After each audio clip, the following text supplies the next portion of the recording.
If you believe we have crashed craft, do we have the bodies of the pilots who piloted this craft? Biologics came with some of these recoveries, yeah. Were they, I guess, human or non-human biologics? Non-human, and that was the assessment of people with direct knowledge on the program I talked to.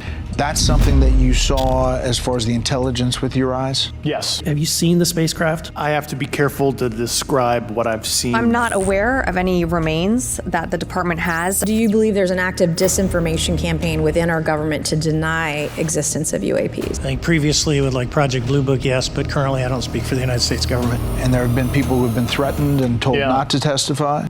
What is that? For weeks, people have reported seeing drone-like objects. Look at this. Do you see that? Look at that. What is that?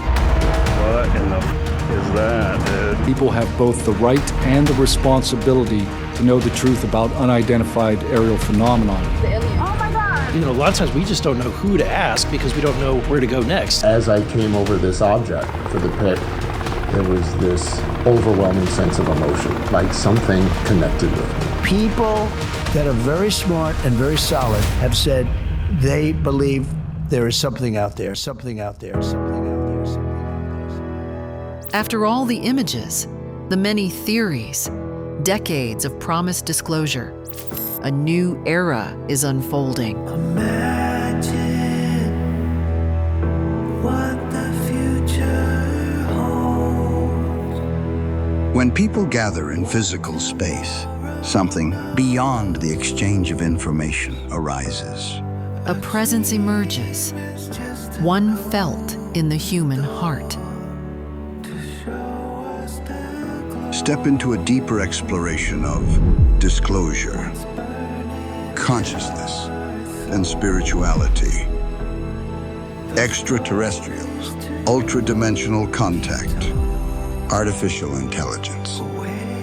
Inner Earth, timelines, the plasma matrix, across 5 immersive days. International voices, some appearing in Germany for the first time. Research, experience, lived perspectives. This is not just about lights in the sky. It is about the space between us, the field. Coherence is not what you think. It's something felt within. The future of humanity and Earth, where knowledge, experience, and human depth converge, and above all, love.